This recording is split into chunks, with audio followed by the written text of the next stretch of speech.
the woman who started the refuge movement for women also wanted to help men. But as soon as she did that, she was kicked out of her own charity. That's a very important story. For those that don't know who you are, just give a short intro of yourself, your educational background, your work, etc. I would love to know that.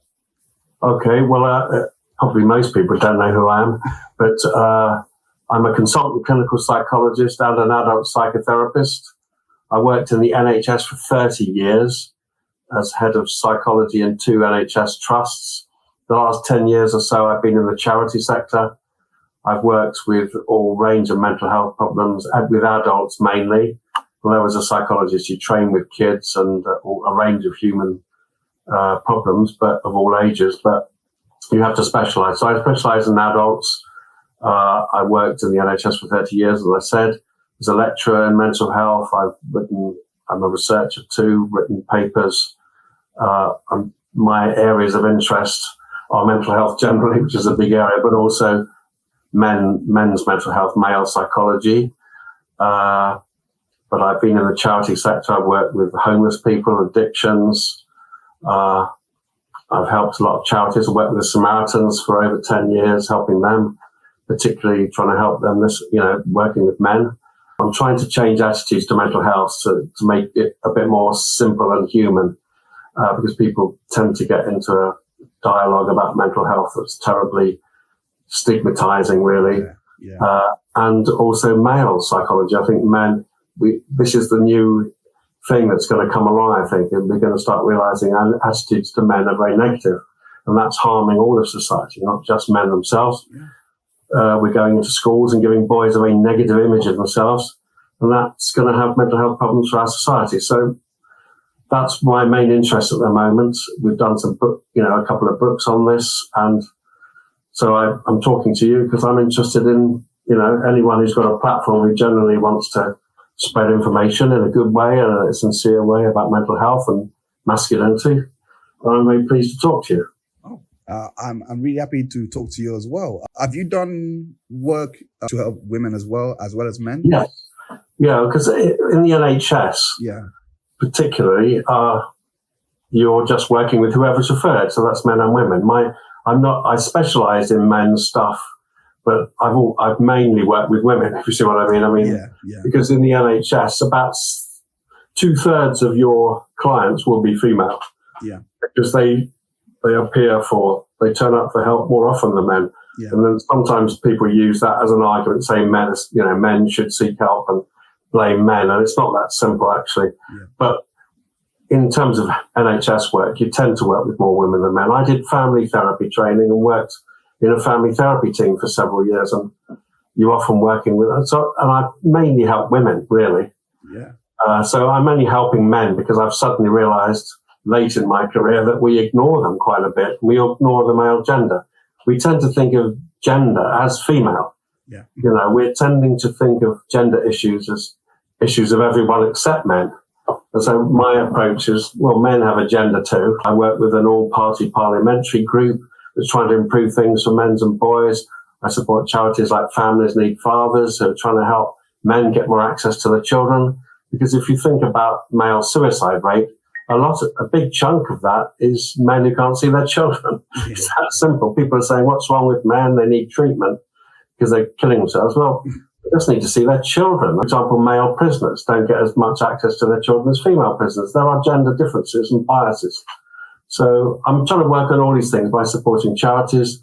I have done a bit of work with government ministers, behind the closed doors, as it were. I don't want to name names too much, but I have done a bit of work advising government over the years as well, Labour and Conservative.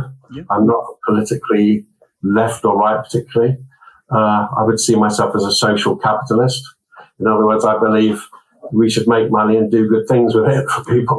That sounds like a liberal Democrats. Yeah, no, it's not, because I believe you've got to make money very effectively and then give it away, not tax people too much. What do you think is the discourse around mental disorders in today's society? Well, I think the discourse isn't very helpful. Sometimes it gets split into a medical versus anti-medical dialogue, which isn't very helpful because, it's not that medical help is bad. I mean, you can have a very compassionate doctor who helps you feel a bit less bad about yourself. That's good. But equally, the assumption that all mental health problems are like medical illnesses, that's where it goes wrong. So there's a lot of people trying to campaign to say, look, you're not depressed because you've got some medical condition. You haven't got a chemical problem, which is true. You haven't. Your brain chemistry may be affected, but it's not the cause, it's the result. If you treat someone really badly, then they're going to start feeling bad. You just have to look at people's individual history. That's why a lot of people are unhappy with the medical model, because it doesn't look at the detail of someone's life. It just says you've got depression. Everyone who's got depression needs the same treatment. No, everyone needs an individual response based on who they are, their life story, and you need to take time to listen to people. But also on the gender side of things, it's very complicated because over half of the most severe prisoners, the most, dangerous prisoners, were abused by their mothers. So are we to blame women or men for that? It's crazy. But human beings live in families with men and women, and they damage or they don't damage, but it's not to blame men or women or anything. It's the human condition. The education, the research that I done made me a lot more empathetic towards my exes, made me a lot more empathetic towards my parents and, their upbringing. In fact, even appreciative in a way that if I was to change one or two detail from that, I may not even be the person that I've grown up to be. I'm not saying whatever they did, was good or bad or anything like but that. You can make good out of it. Yeah, exactly. So that leads me to my next question. Do you think that the education around the understanding of mental health, the psychology, all of these things, like, is it well communicated through the media, through the services around us, etc.?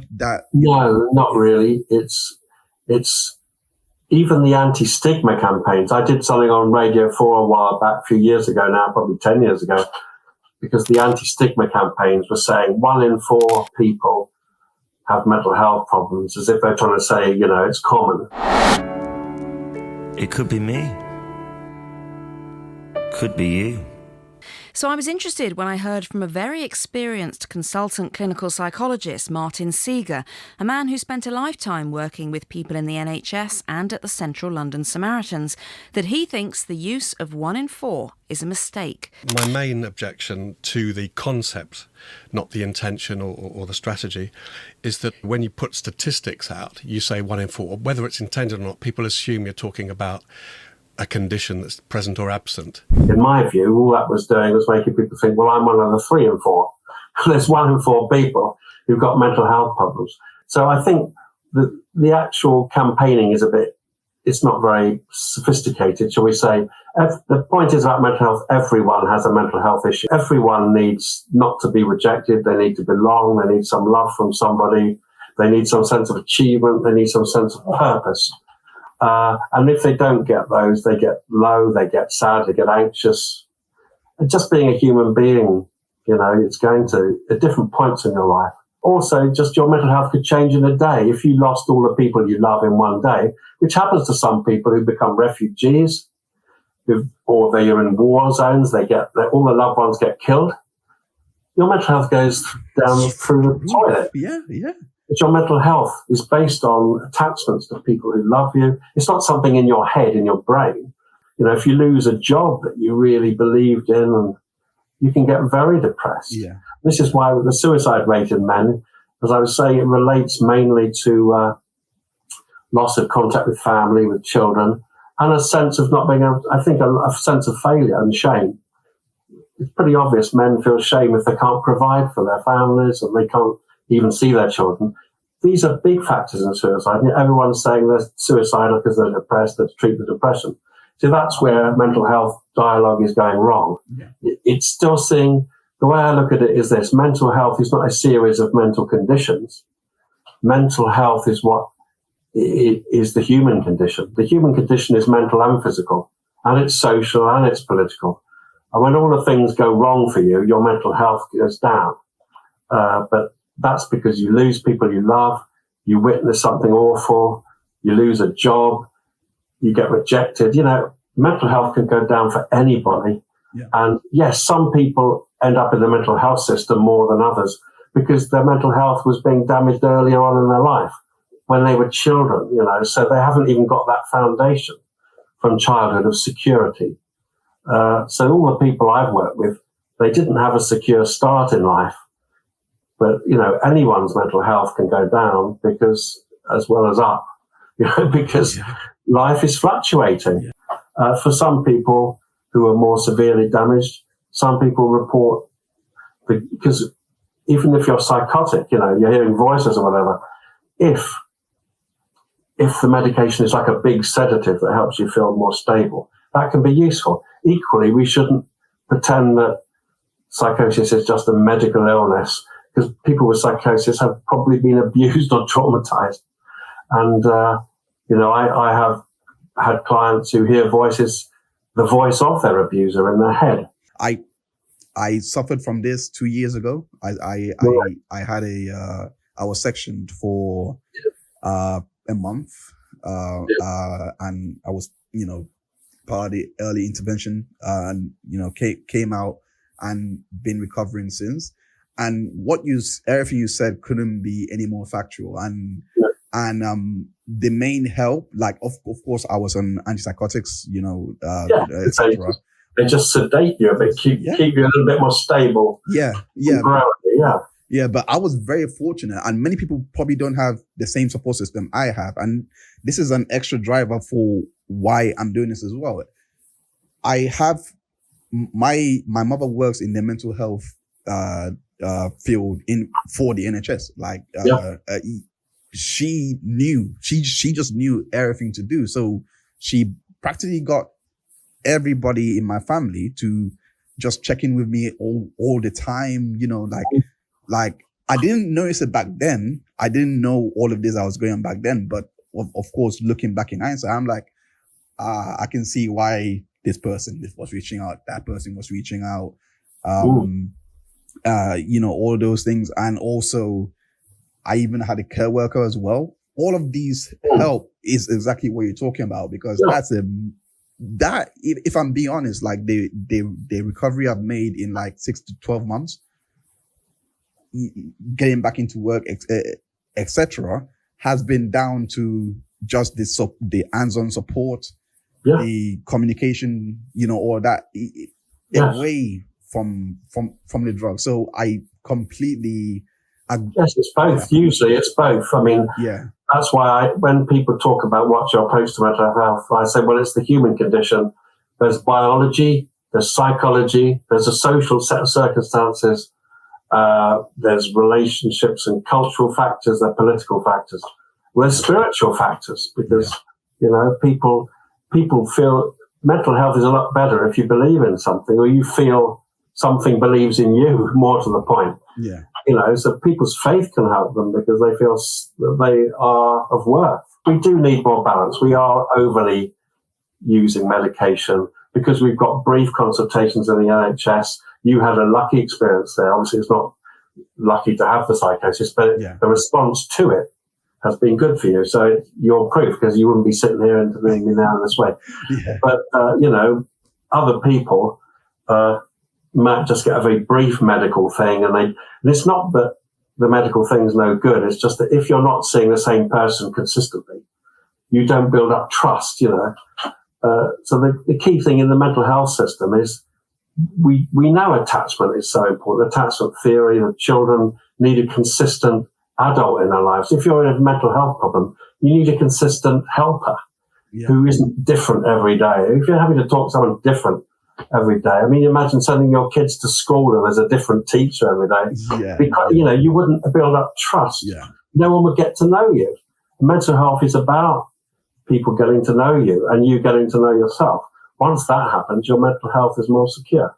That's I'm glad you put it like that as well, because the way you did, because I even read trying to understand my psychosis, I even read stories where it didn't go well for them. Like some people even being released early from being sectioned. Like within 2 weeks, I read a story about that, and they ended up killing themselves. The common time to kill yourself is just after discharge from a hospital. The reason being is the hospital at least makes you feel secure. You've got all these people around you. You feel, because you're anxious even about what you might do. You're anxious about yourself. You're scared of your own thoughts and feelings. It's a bit overwhelming, but you've got all these people around you and you feel you've got structure. Then you might start to look better because you're feeling better because you've got all this help around you.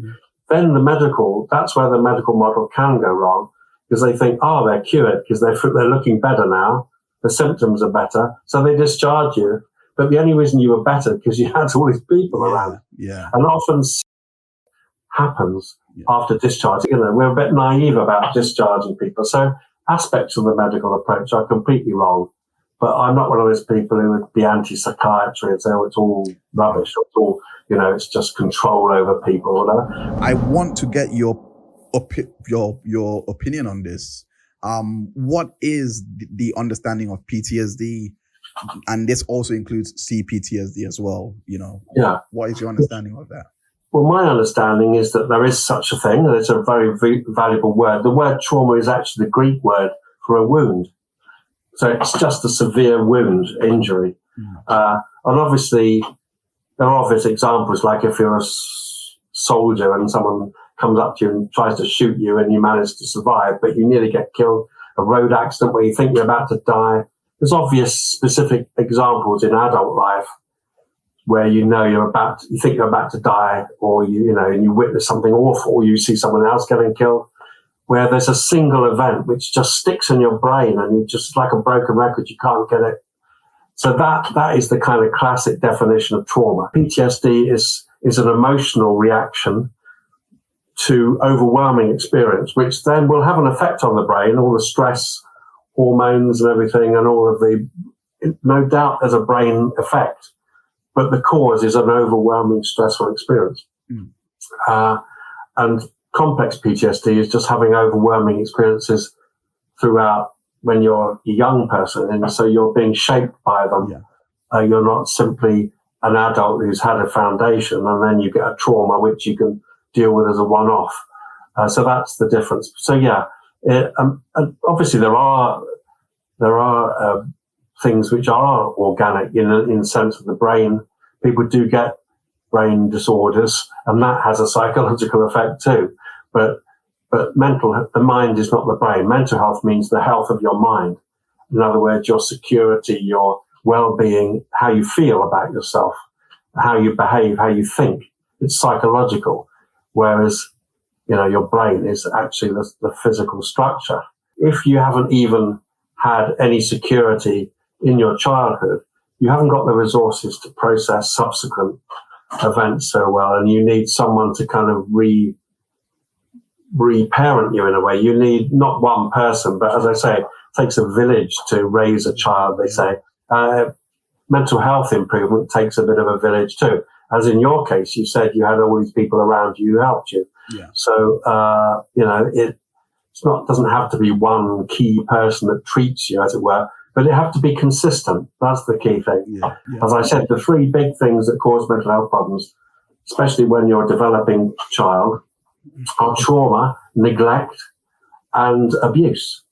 Instead of just trying to treat everyone with mental health problems, we need to have a mental health friendly society. Yeah. Just as in the days when people got cholera from bad water, they didn't treat everyone for cholera, they changed the water supply.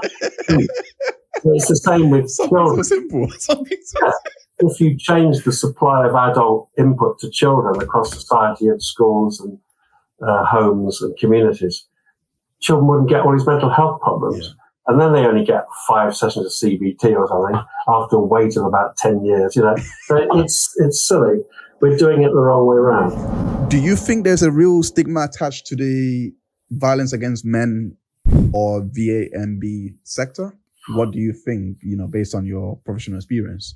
Well, I think there's bias, and as psychologists, we are trained to look at cognitive biases, and myself and John Barry came up with a theory called gamma bias, which is how we perceive men in our modern society, which makes men look much more negative than they are. So gamma bias is and it's described in some books that we've written, a book we've written, and John's written another book with Louise Liddon. But basically, gamma bias means that when men do good things, it's never given a gender label. So men go and rescue someone, or they go and fight in a war to protect their society. They do all these heroic things. They do all these manual jobs to build things. They take risks. Men are mainly the people who die at work. Over 97% of people who die at work are men, because they're doing all the dangerous jobs. But when men do something heroic, it's not seen as a gender issue anymore, because we do have some female soldiers now, so it's seen as men and women. But when a man does a bad thing, like a rape or a murder, usually, which is rare, but obviously then suddenly gender is the story. So we go into schools and we actually tell boys, you've got to respect girls, just because they're the same gender as one rapist who is a damaged person. And so we're biased against boys, and we make gender the headline issue when they do a bad thing. When they do a good thing, which is most of the time, we don't make it a gender issue. So that's gamma bias. Gamma bias means you magnify the bad and minimize the good. Yeah. Same with victimhood. So example, there are female rapists, there are female sex offenders, female abusers. But when we talk about rape and murder, we don't include them, even though there's less than men. There's still a significant number. There's more female sex offenders than there are female soldiers. But we include the women when men do heroic things, but we exclude them when men do bad things. Yeah. So it makes it look like all the good things are done by men and women, all the bad things are done by men. So that's a bias. So it makes us think, God, men are toxic. And we even have the phrase toxic masculinity now.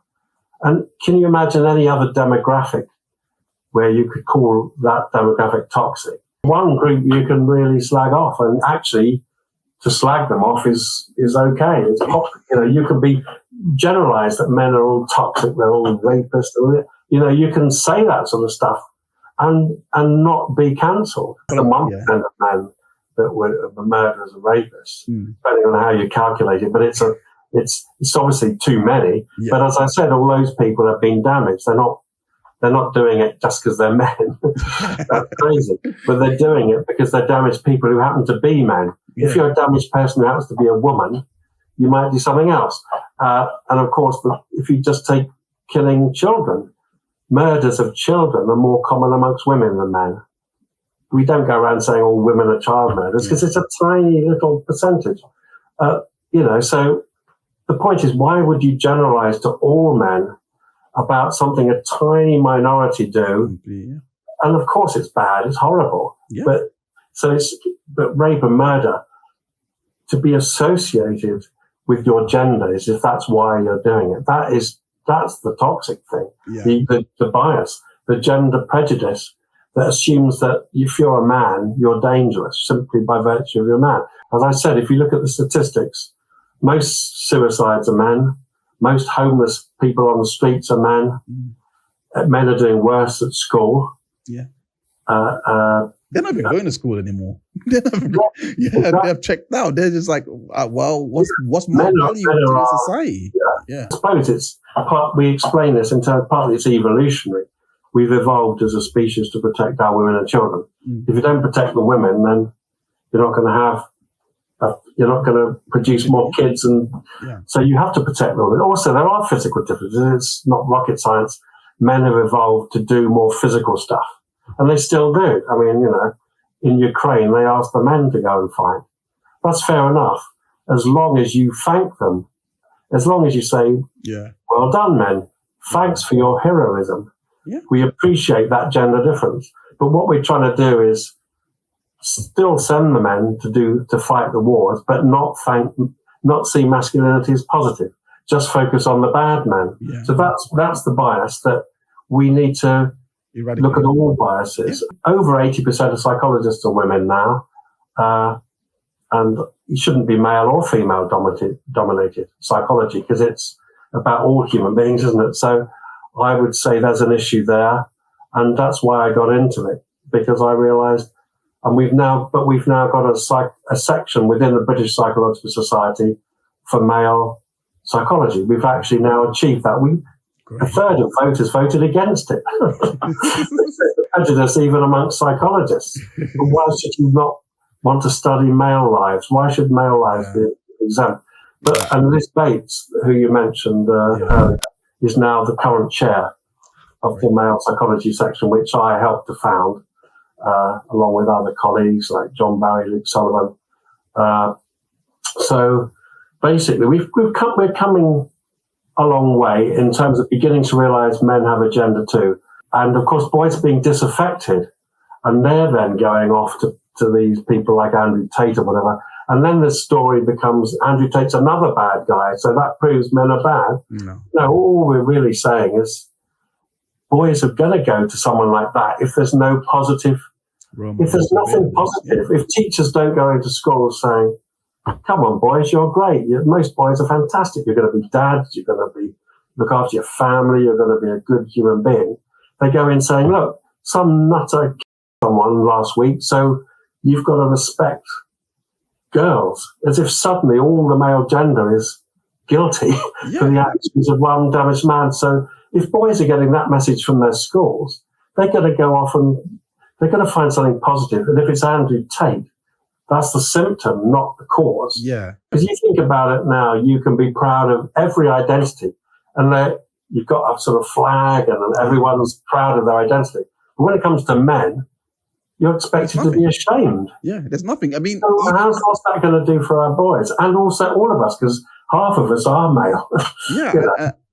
And also, even Father's Day as well is now being spun. Like, there is now looking at saying, my mother is the best father that I've had, and all of this, which is not, I mean, I don't appreciate it, because all right, this day was dedicated for Father's Day. You wouldn't like it if I was to turn around and go to Mother's Day and turn it around and say my dad was my best mother. No, I think that's that's. I think there's an attempt to play fatherhood, masculinity down. Yeah. Which is an imbalance. It's a bias. It's a prejudice. Yeah. But we see that in politics too. So there's a violence against women and girls strategy. And if you're a male victim of violence, and let's remind ourselves, at least a third of all victims of domestic violence are men. But if you're a male victim and you ring up for help, there's no services. Yeah. And you may even be counted as a female victim because there's no classification for male victims properly. So there's no refuges for men. The woman who started the refuge movement for women also wanted to help men. But as soon as she did that, she was kicked out of her own charity. That's a very important story. Yeah, I forgot her name, but... Erin Pitsey. Pardon? Erin Pitsey. You started the first domestic... the first refuge in the world. Centre in the world. This time you're on the side of the man. And I've always said it's generational family violence. It affects both men and women, particularly children. Was it around 1980 she was kicked out, if I'm not mistaken? Yes, she started I remember reading Women's Refuge in about 1971, 72. Yeah. And then a few years into that, she realised that, women were quite violent to their husbands or their partners emotionally and physically. And then she realised men were being controlled and needing to have a refuge too. So she tried to set up a balanced system. Yeah. All victims, not just for one gender. Yeah. But she got booted out by her own charity, and she's struggled all her life to try and to put that message across. So that is such bias, because no one's saying there aren't women victims, but we're just trying to be inclusive and say there are men too. But that makes you sound, these days, if you talk about men's issues, you're perceived as a men's rights activist, as if that's negative. I mean, men do have rights, and one should be active to help all people's rights. So we're living in a culture where to try and do stuff for men gets you negatively perceived. But then that proves the bias, doesn't it? Yeah. It proves the point I'm making, that if I'm standing up for boys and men, and I'm assumed to be against women, but I spent all my life helping women. All I'm trying to work on is the biases in our society to help society become more balanced, more healthy for all of us, particularly boys, because I think boys these days are getting a negative message about their identity. We're in a society obsessed with identity now, but being a boy is the one identity people are not being proud of. And I think we need to be proud of all of our identities. And when people do nasty things, it's because they're damaged, not because they have an identity. You're not a bad person because you're a man. You're a bad person because you're damaged. Lots of research now shows that domestic violence is about 50-50, really. And I had male clients who were violently abused by female partners. When the police turned up, they took him away. They took the man away because they just assumed they didn't even ask questions. And then, of course, the police figures make it look like all the abusers are men because they're based on that kind of falsity. So the point is that men and women are different, but also they're both human beings. The highest rate of domestic violence is in lesbian relationships. I don't know why that is, but it certainly proves that it's not just about masculinity. Yeah. Interpersonal violence is just the result of heated issues being triggered in personal relationships. Yeah, there is some gender factors there, but there's not this thing that men are all abusing women and women are all victims. That narrative is still in the domestic violence industry, and they're lobbying government, and government policy reflects that bias. So we've still got a long way to go on that, but there are great people working on this, like the Mankind Initiative. They're doing great work on domestic violence figures and changing the politicians' attitudes. But I don't understand how we think of the worst when it comes to helping men and bringing men into the domestic violence discussion and getting them help. Because in my opinion, seeing that only one charity here in the UK, I think it's 3 to 5 now, but it was one when I was researching 2 years ago, and that was Mankind. Just seeing that it was just one, that is really concerning. Like, it is really, really concerning. And there's so many for women. And it lead me to ask this question: is there a way that we can, as a society, can progress to minimize, or in a perfect world, get rid of gender-based violence completely? Yes. Well, I mean, you never get rid of it completely, because when people are in personal relationships, they're going to take out their feelings on each other. And then they have kids, and then the kids get involved. But yes, we can minimize it by respecting everybody equally, by providing help for everyone without discrimination, by respecting male victims equally to female, because then children who have got fathers who are victims won't be harmed. If you're not helping male victims, then what does that do to the children? As soon as we start being positive about boys in our schools and elsewhere, they won't need Andrew Tate. Andrew Tate will look like who he is, which is obviously not very healthy. But he's an example of, what people think all masculinity is. That's the trouble. Now he's being used to generalize. It's Andrew Tate's a symbol of what masculinity is. No, he's not. He's a symbol of what happens when you don't respect masculinity, because all the boys are just going to go after him. Whereas if you had more male teachers, more male role models, and more respect for men, boys would be fine. The other key issue in this is that there are people who are quite misandrist and negative about men on YouTube all the time. But our theory of gamma bias would predict that if a woman is, or a man, because there are male feminists, but, someone who's kind of like got this issue that there's a problem with men is doing stuff on YouTube, no one's complaining about that. You see what I mean? So we only complain about people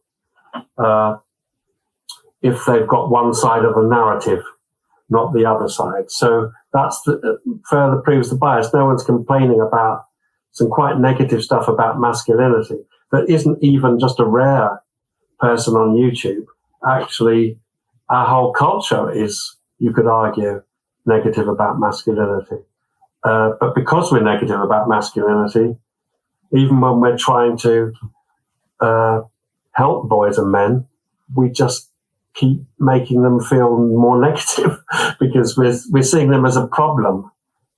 People are seeing boys, as my colleague Glenn Poole in Australia says, people see women as having problems and they see men as being problems. And that's the kind of bias we have in society. It'll take society a few more years to really to wake up to this thing. I think it's beginning to happen this year. I can see over the last 20 years, people have been plugging away at this in the USA and in Australia and in the UK. And obviously the English-speaking world, if you like, has been, I'm not so familiar with what's going on in other countries, but certainly in Australia, UK and America, the sort of idea of this bias about men is becoming more, people are waking up to the bias now. Yeah. So when you make it conscious, then people can challenge it more. Yeah. I do want to ask one probably simple, but the most important question. Yeah. Is it possible that the violence against against boys sector and the violence against, violence against men and boys and the violence against women and girls sector can coexist together if we are to reach a more equitable ground? Is that possible? I think it's possible. I think it's possible. There's an awful lot of history, and it's a bit like saying any conflict, can it be healed? Of course, some things have a powerful emotion. Some people in the industry may have had their own experiences which make them very understandably hurt, and therefore they can't sort of find a middle ground. But I think at the end of the day, if we believe in inclusivity, policies, if we've got a policy on violence, we've got to recognize all victims. And I think it's possible that politicians will realize, well, most victims of violence are men. We've got to change the policies. We can only do that through lobbying politicians, but that is possible. It is happening. Myself and others have been in discussions. There are people, we've formed this all-parliamentary group. There are lots of attempts to change policy from the top, but also from the bottom. There are loads of good initiatives. And I'd say the most reasonable people who are trying to protect women and girls will also want to protect women, men and boys. Once you put evidence in front of politicians, it does change the policies. Yeah. So there's hope. And I think more media, so more positive media about men is needed. So myself and others get involved, and that's why I'm doing this, because I think this seemed like a genuine chance to just influence your thinking and the people you talk to, the people who will watch your YouTube stuff, your social media stuff. Then if you just help a few people question these things, and you're obviously not, hopefully I'm not coming across some ranting extremist. I'm just a psychologist who wants to help people. And that will help people think, well, yeah, this guy, this isn't, it just helps even one person think. So gradually that does change the culture. But I think, so education, research, political lobbying, media, and stuff we do in communities, at schools or whatever, the more, I think it's already changing. But I do think that we will end up with a violence against people policy that has certain strands for men and women, because there are differences in the patterns of victimhood, patterns of perpetration, and we'll have a more sophisticated anti-violence policy. But we should be more about preventing it through allowing more families to have secure time with their children. All these things can work together, and I am hopeful. And, if we have this discussion in another 5 years, I reckon there'll be quite a few changes. Yeah, I'm hoping so too. And and if you were to be a terrorist or a ranter as you speak. You're probably the most soft-spoken one I've ever spoken. Yeah. That is. Well, you get perceived that way because of gender bias. A man talking about men and boys issues, because of the very bias you're trying to point out, you get seen as an extremist. I don't think we disparage anyone or any gender here. I just, we just bring out what the truth really is, because the truth is just trying to understand the human condition in all its forms. Yeah, absolutely. Gender is part of human life. You need to be proud of your own gender, or at least feel not ashamed of it, to feel good about yourself, whoever you are. And that includes men. That's all I'm trying to do. Absolutely. As I say, given what you say you've had going on 2 years ago, as recently as that, the fact that you've got yourself to a place where you're doing this, you're trying to make a contribution, and it's a real achievement on your part, I would say. Thank you. One day I'll talk about it in detail, because I do think there is. I think a lot more people go through it than I imagined, because there was a rotation of people coming in and out when I was there, and I was so shocked. Mental health is a human issue for everybody. It'll hit you at some point in your life. You won't go through your life without mental health raising its head. No one will. It's the human condition. Some people have it worse because they had more to deal with earlier on in their life. And that's it. But we all have to deal with it. Yeah. Once again, thank you so much for giving me your time. I really do appreciate it. Okay. You're welcome. Maybe we'll do this again in a few years and see what the differences are. Yes. I would love to compare and contrast. Definitely. Okay. Definitely.